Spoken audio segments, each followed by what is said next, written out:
Broadcasting from the business capital of the world, this is the Podcast Business News Network. We say we just want positive energy in our life. This gentleman embodies just that. Why would you want negative energy around you? And what is energy? We're going to dig deeper into that with an eye on the positivity. And that's really what he's about. Positively overcoming vast impossibilities. POVI. That's him. He is an amazing energy reader, Reiki practitioner, does meditation, sound bowls. He embodies energy. He's Jerry Mullen, and he's with us today. Hi, Jerry. How you doing? Hello, Steve. I appreciate it. Thank you very much. I'm amazing. It's great to have you here. I right away detect from you lots of positive energy, like very positive vibes. And I know that sometimes this can be a little woo-woo for people, when they hear all this.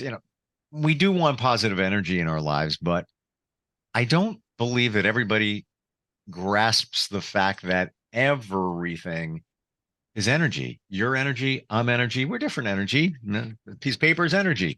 Chair you're sitting on, it's energy. Why don't we dig into that right away before we even get to the positive side of things? Your spin on energy, your thoughts. It's everything, but we've never been conditioned to slow down and be aware of it, to notice it. Our thoughts, our words, our feelings, and our actions, we're told to just hurry up. Your worth and value is tied to your productivity. So if you're not out there just moving and generating in a frenzy, you're not really productive. And that's the counterintuitive part. If people would recognize, let me slow down a little bit. What am I thinking? What am I feeling? What does my self-talk like? And how do I choose to show up in this second? Most people, they're looking past the second and they're like, okay, I've got X, Y, and Z to do. And they're not focused on being in the moment. And so when people can slow down and they recognize, okay, everything has energy. I may not be the center of the universe, but I am an integral part. So I just have to mind my lane. I'm not responsible for fixing or saving or fixing the world, but just doing my part every second of every minute. My guidance puts me in that clog of life where everything just seamlessly goes together. Everything happens for divine purpose. I totally understand it. And it took me years to really understand it, even though I was exposed to people that practiced energy, call it mediums, psychics, and things like that. And in my journey, the game changer for me, and I'm bringing this up, and we're going to talk about your journey in a moment, but I'm bringing this up because that's where I woke up. And it was about 3 years ago when somebody said to me, why don't you ever live in the moment? And I'm like, wait, what are you talking about? You don't live in the moment. It's either the past or the future. You're not taking this in and enjoying it. And it took me a couple of weeks to really process that and apply it. But once I did, I was like, oh, wow. When you start thinking that way, it changes everything. And yeah, we all have moments where, life isn't exactly the way we might want it to be. But and that's usually because you're thinking about the past or the future. When you come back to this right here, it's a beautiful spot, right? Absolutely. I practice on that on a daily basis. I don't know if you ever do those cold plunges. It's on my radar. I haven't done it. Most people don't want to do it. As soon as you think something, that's where I really focus on energy. As soon as you have a thought about it, what is your body's reaction to it? If it's recoiling, that's generally telling you that's probably what you need to do.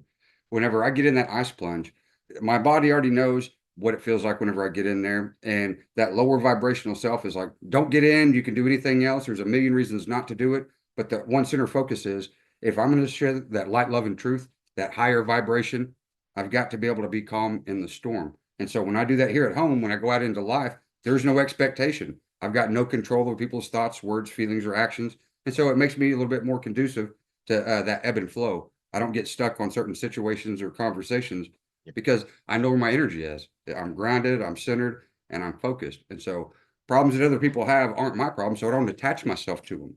So maintaining a high vibration starts with me at home, but nobody else is responsible for that. So whenever I connect with other like-minded people, it's like, wow, all right, we've got the high vibration, but each one of us are a light wherever we are of that positivity. I love it. You're doing your part. How do you stay positive? For example, let's say you're in a group of people and there's some negative people and I try to push those away or push myself away from those. But how do you stay in that positive spot? An active, positive attitude of gratitude. Whenever I wake up in the morning, I determine how my day is going to be. Now, whenever I wake up and I'm all positive, nothing's happened yet. I could stub my toe or spill coffee on my shirt or get cut off in traffic. Any one of those things happen. But I made a deal with myself that morning that I chose to have a positive day. I was going to find the lesson or the blessing in every situation. Nothing's happened to me, but there's opportunities where I can create and build. It hasn't happened until I show up. So maintaining that truth that I told myself in the morning is how I keep that attitude of gratitude. I went for a walk today, and the word intention or intentional kept coming in my mind. And that's where I think you're at there is you set the intention. I'm going to have a good day. Yeah, this stuff may pop up, but when you're intentional about it being a great day, when that stuff pops up, you overcome it in a positive way, right? True, but people get conflicted with expectation. Now, I'm casting a manifestation out there that, hey, I'm going to make the best of my day, even though I don't know what's going to happen yet. I'm choosing to show up grounded in each and every second, intentionally focused on making the best of every situation. 1,000%. You're absolutely correct. When you say grounded, how do you define that? I go outside and my bare feet, I put my feet in the dirt, and then I say a little prayer. I start down at the bottom of my feet, and then I breathe and I meditate up until I feel grounded and rooted.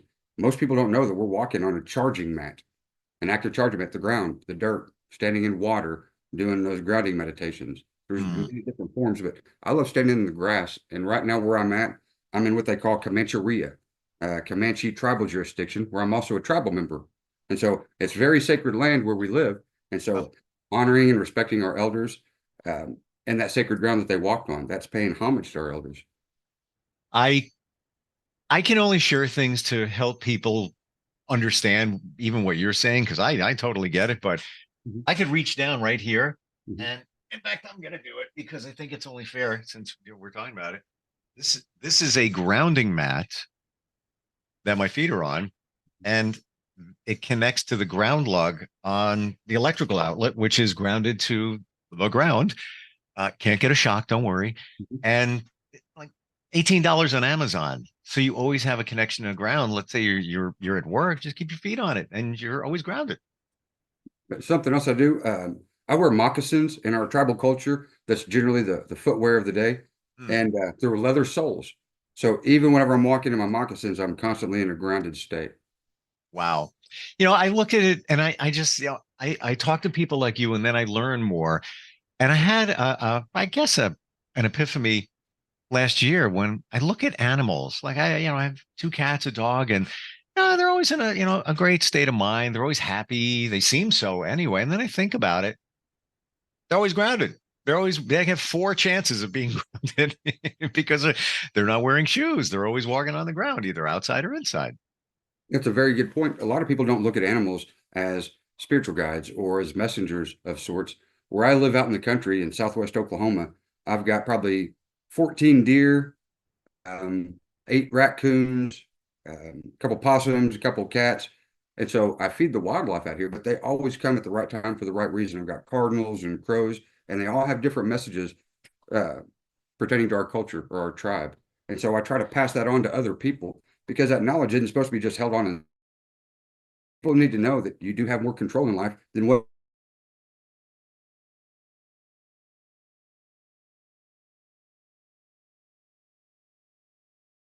I think we have an internet connection challenge here because Jerry just froze up. I'm sure he's grounded, but apparently we have a connection issue. So what we're going to do is take a short break and come back and catch up more with Jerry Mullen and talking about positive energy. Oh, I think you're back. Hey there. Don't touch anything. Yeah. Can you hear me? I can't. Perfect. Yeah, that was odd. It kind of froze up for a sec. Tell us about your journey. You talk about a tribe and your location and all of that. How did you get to the point where I'm going to call it the purveyor of positive energy? Very challenging. Now, in our tribe, in order to make a traditional introduction, you have to go back 10 generations. We never had that. My 5th generation grandfather was kidnapped by the Wichita tribe, and he was branded as a slave, and he was sold into slavery in Texas. When the U.S. Cav was doing a raid, they come across this Indian family and saw this little baby. And so Captain Jack Mullen took him, adopted him, and then he got transferred to Fort Sill, Oklahoma from Fort Sam Houston. and he reconnected with his tribe. So reconnected tribal lineage, but it was lots of hard work. Grandpa, my great grandfather, was the first in our area to go, like 1910, 1911. And so all that hard work, they weren't so connected with our tribe and our tribal ways and that grounding and the meditation. And so then my dad comes along, same way, hard charges. You got to get out there. You got to work every day, 3 or 4 jobs, taking care of the family. And then whenever it came to me, my dad didn't know what to tell me. He goes, look, I'm kind of rough and tough. Your brother's kind of rough and tough. You're a talker. So if you can avoid conflict or whatever, do that. And it was like, no, I want to be part of this. And so I spent a lot of my life looking for that masculine alpha male energy, getting into law enforcement, a bounty hunter, private investigator, skip tracer, process server. And then I started producing rodeos. And it was like, I wanted that connection and being around people, but I didn't get to the truth of me. Why am I doing what I'm doing? What will it mean? Will I get it? And is this really what I want to do? I had to stop, completely ground myself and say, okay, let me answer these 3 questions and then trust that each second that I take a step, I'm going to be met with an answer, with a sign, with a synchronicity. And so I started traveling that path. Now, like a lot of people that remember or they awaken to their gifts and abilities, their family is like, what's going on with you? You're acting different. You're talking different. It's like, you are different. You're stepping into your true self versus all of those preconceived molds that society puts on us. Well, you're a banker, or you're a fisherman, or you're a cowboy, or you're a farmer. No, we're not those roles. You're trying to put us in a box. Whenever you don't have those limitations or boundaries, you can inspire, motivate, and encourage other people just by living in your authenticity. So whenever my path showed up, and it's usually at some of the worst times in life, I was leaving a relationship, I was driving out of town, and I was like, wait a minute, am I being a coward? Am I running away from something? And then I was like, look, if there is anything out there, angels, ancestors, spirit guides, show me. I have complete no knowledge. Show me that there's something that I can believe in. And I'm not kidding you. An eagle was flying beside my window. I'm driving 85 miles an hour down the interstate, leaving Iowa on my way back to Oklahoma. And I looked at the eagle and I was like, okay, that was a very specific sign. And it stayed with me for a half a mile. As I'm driving down the road 2 hours in on an 8-hour trip, everything I ever wanted to know just kind of clicked into place. So my whole life, all that knowledge, wisdom, experience, I'd been building up. I didn't lose it. It wasn't misplaced somewhere. It was just waiting to be acknowledged. So divine timing and divine purpose, it couldn't have happened. I was mad at first. I was like, why didn't I get this 10 years ago or 20 years ago? It wasn't time. And so after balancing that ego and that pride and saying, okay, well, I'm not worried about what didn't happen, and I'm not worried about what's not going to happen. What can I do in the second right now moving forward? And starting off 7 years ago, my family was questionable, but now we have a very loving relationship because they're like, wow, he established himself. He grew up. He's on his own. He's doing his thing, and he's loving what he's doing. Now, this is nothing in my family. We're cowboys, tribal members, rodeo family, kind of a rough and tough gang. And then here I am, light and love and spirituality. So how can you make practicality out of that? Easy. It's in every second of every moment. Whenever you slow down enough to ask those 4 questions, what am I thinking? What am I saying? What am I doing? And what actions am I prepared to take? You're taking accountability. Oftentimes, whenever I do readings for people, they're like, it's my ex-husband, it's my ex-wife, it's my family, it's my friends, it's my job. No, it's your reaction to those. Don't react, rather respond. Now, yes, it's expected that if somebody slights you, you should get mad or upset. But what if you're just like, you know what, they don't know to know. That's not going to help me by being mean or rude on their path. Let me take the higher road. Doesn't mean I'm perfect or self-righteous or better than anybody, but I'm choosing to hold myself to a standard that is just between me and my creator. That's it. I got that message at some point where a good friend of mine that I've known since I don't, in my teens, one day in the last 5 years said to me, those people don't serve you anymore.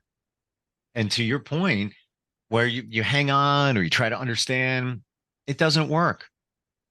It just doesn't work if it doesn't align with you and your purpose. And I'm glad you brought up about signs because I've experienced it, so I can validate and understand what you're saying. I ask for them, I get them. And I ask very specific signs, sometimes from my mom. And it's very specific. And there's a message in there. But I believe when the student is ready, the teacher shows up. And that sounds like what happened to you with that car ride in the Eagle. Most certainly. When we were talking about setting those intentions, oftentimes we're out there trying to love, way beyond our means. We give that light, love, and energy to everybody. But then when it's time to look in the mirror, we're like, oh, I don't deserve that. What I do whenever I'm doing my either my podcast or my live streaming on TikTok is I have them close their eyes, take a really deep breath, let it out, and I have them go back to remembering that very first memory that you can remember remembering, and think of every kind thing you've ever done for anybody. Held the door open, gave them some water or a ride, a shoulder to cry on, just some time, effort, or energy. Think of everything you've ever done for anybody your whole life. Now I want you to take all of that awesome sauce and dump it on you. Now, when you do that, no matter what positive thing happens, it's not that the sun's gonna, there's a hole in the sun or a trapdoor in the sun. It is you're deserving. You've already more than paid forward. But a lot of times we want to love people because that's what we want for ourselves. But if we haven't determined that for ourselves before we left the house, then we're looking for that in a person, a place, or a thing. So sometimes we get that victimhood or that martyr mentality, like I'm loving everybody else and nobody will love me. It's up to you to love you.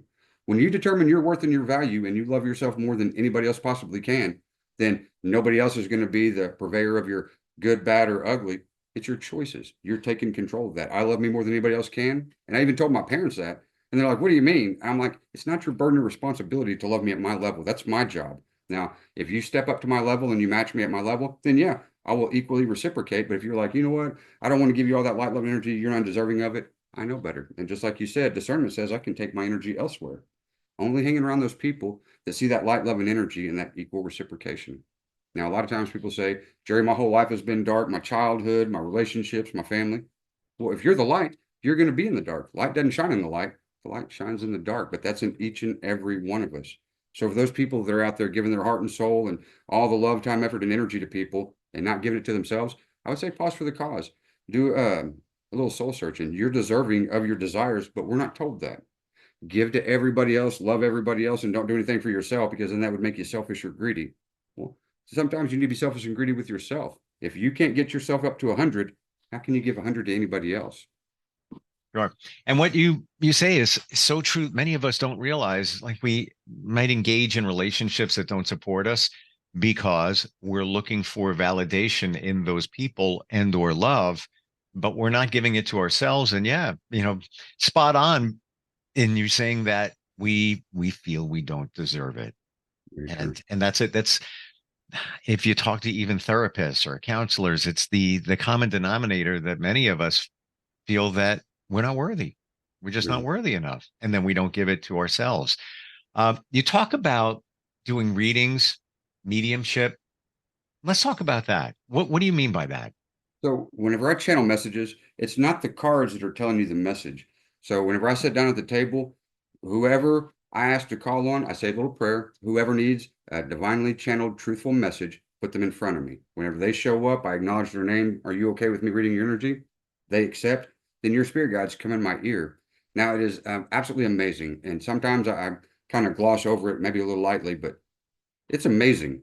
I don't understand what's coming through my mind whenever it's coming through when I'm reading these messages. So whenever I get off the live stream, I have to go back and watch it. And it's like literally watching another person. I didn't have your information before we started, and I won't have it after. But while I'm in that channeled message, I'm being fed information I couldn't possibly get. If you're open, I'd love to give you a little sample reading, a little challenge, strength, weakness, or an outcome, if that's okay. But we do that now. We have, just time wise, I want to make sure we have enough. About 4 or 5 minutes. Okay. Very simple. So this right here is my master deck. This right here just gives a little bit of insight. So a challenge, a strength, a weakness, and an outcome. Whenever I throw these, it keeps it broad and general, but it does resonate with each individual. What is your challenge, your strength, your weakness, and an outcome? Bottom of the deck energy, you've got the clocks card. That is the clocks. You don't need more time. You're not running out of time. You've got divine timing, in the right time, at the right place, for the right reason.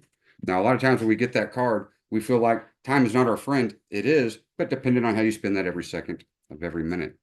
Your challenge shows up with that compassionate, mother, kind, loving, sensitive woman, a very fair woman. And that card says that positive changes are coming when you are open and receptive. Now, we were just talking about that. If you're always giving, and never receiving, it creates an imbalance.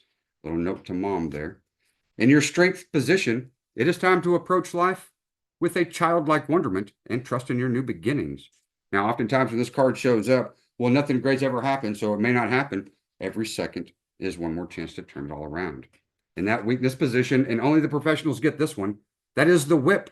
And that relates to arguments, strife, and conflict, repetitive thoughts, feelings, behaviors, or memories that no longer serve us. Everybody has that stinking thinking, but it's all about your truth. When you tell the truth to you, like when I get in that ice bath, right before I step in there, my lower vibrational self is like, don't get in there. We can do anything else. Let's go watch a movie. Let's go eat some bonbons. But my word was, I'm going to do this for my betterment. And so I'm not backing out on my word, follow through. The outcome card is the bouquet. That is the embodiment of female empowerment and a partner who pushes everything to extremes. It is time to receive that bouquet and only refer to yourself as your highest vibration. Now, when we talk about ourselves, we don't always tell ourselves in the highest vibration. So when you use words like beauty, contentment, abundance of love, grace, joy, recovery, healing, wellness, wishes granted, and great grace, we are being kind in our mind, and we are open and deserving and receptive of that reward for never giving up. When you put down that whip that no longer serves you, now you can approach life with a childlike wonderment and trust in your new beginnings. Right now is the time. Question for you, and thank you for that. That bouquet of flowers, what kind of flowers were they? Those are roses. All right, so guess what? There's no way you would know this. My mom's name is Rose. Oh, do you understand? So I don't have an ego. You can't make that up, man. Whenever I let go of that ego and pride, I just send the messages that I'm given. It's up to you to interpret that. I don't tell you what to do or what not to do. That's not my job. But just like that resonation station, you can't make it up. But I'm in line with that. I want you to have what you need. I was just talking about when I ask for a sign, she sends one. So you had these certain cards there. The mothering card was, I believe, a second or third card. The mother card. Yeah. And what are the chances? All right. And anybody can say, all right, well, whatever, that aligns with me. But, out of all those cards, a bouquet of roses comes up.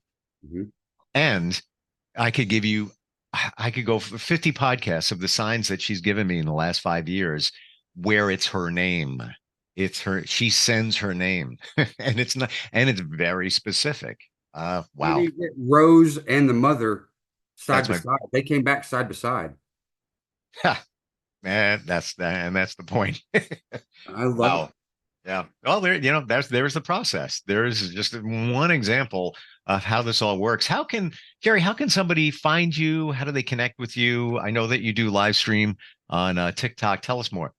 Okay. You can find me at the @ symbol POVI, which is POVI. That's Comanche for brother, but it's also an acronym for positively overcoming vast impossibilities. And so you can find me on that TikTok. I've also got a phone number, 918-650-8381. And also I've got a Facebook, I've got a YouTube, and that's where I started my journey. But absolutely, you can find me in any one of those platforms. I'm in the process of working on a website, but I'll have that up and running before too long. I love, aside from your positive energy, which, you exude in major levels, your clarity. You are so easy to understand. You get right to the point. Again, I get it. This stuff can be kind of woo-woo for somebody that's not really totally plugged into it. And that's fantastic. And that I believe that is your calling, your purpose, delivering that information. So it's easy for us to understand. Final question. The cards that you pulled, were those tarot cards or oracle? Lenormand. They're Lenormand. I read 13 different styles and then I combine them all to create my own style.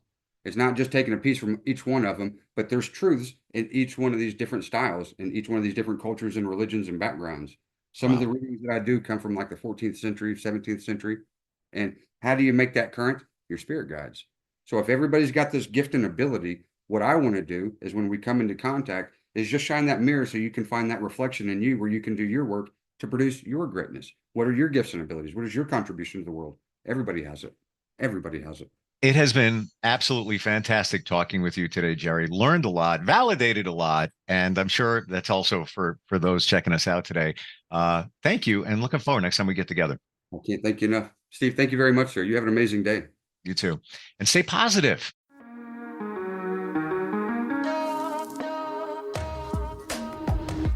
Broadcasting from the business capital of the world, this is the Podcast Business News Network.